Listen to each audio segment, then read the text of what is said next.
નમસ્કાર દર્શક મિત્રો, ગુજરાતમાં આપણા સોની પિયર કેસર કેરીની મોસમ આવી ગઈ છે।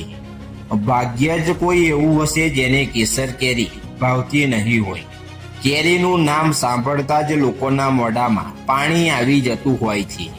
જો કે આમાં કેસર કેરીની તો અલગ જ વાત છે, ત્યારે એ પણ સત્ય છે કે 90% લોકોને ખબર નહીં હોય કે ગીરની કેસર કેરીનું નામ કેસર શા માટે પડ્યું। જૂનાગઢ તલાલા ગીરની કેસર કેરી વિશ્વભરમાં પ્રખ્યાત છે। આ સાથે જ કેસર કેરી એ ગીર અને સોરઠ મથકની ઓળખ માનવામાં આવે છે। કેરીનું નામ સાંભળતા જ લોકોના મોઢામાં પાણી આવી જાય છે, પરંતુ કેસર કેરીની શરૂઆત અને તેનું નામ કેમ પડ્યું તે અંગે મોટાભાગના લોકો આજે પણ જાણતા નથી। પહેલા સાલેમાબાઈની આંબળી નામથી ઓળખાતી કેસર કેરીનો જાણો શું છે ઇતિહાસ। 1930ની વાત છે। વંથલીના ઓજત નજીક ચામસી અને રવાયુ નામની સીમમાં આંબાના બગીચા આવેલા હતા। જૂનાગઢ વજીર સામેલાભાઈ હતા, તેઓ પોતાના ફાર્મ પર મુલાકાત માટે ગયા હતા, ત્યારે તેની બાજુની વાડીમાં કેરીનો પાક જોયો હતો।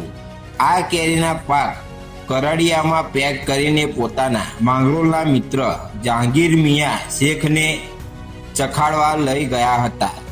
આ પાકેલી કેરી ચાખી અને જહાંગીર મિયાએ પોતાના દરબારીઓને કહ્યું કે આજ સુધી આવી કોઈ કેરી અમે ખાધી નથી। ત્યારે બધાના મનમાં સવાલ ઉઠ્યો કે આ કેરીનું નામ શું રાખવું। ત્યારે સવામૂન તે નિર્ણય થયો કે આ કેરીનો શોધ સામેલાભાઈએ કરી, તેથી આ કેરીનું નામ સામેલાભાઈની આંબળી રાખવું જોઈએ। ત્યારથી આ કેરી સામેલાભાઈની આંબળી તરીકે ઓળખાતી હતી। આ કેરી શોધ બદલ સામેલાભાઈ સાલેલા હિંદનો ઇકબાલ પણ અપાયો હતો।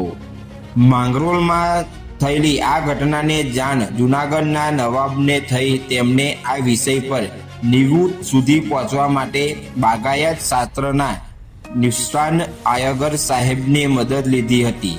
આયગરને સાહેબને સામેલાભાઈની મળીને આ આંબાના ઝાડની મુલાકાત કરી હતી।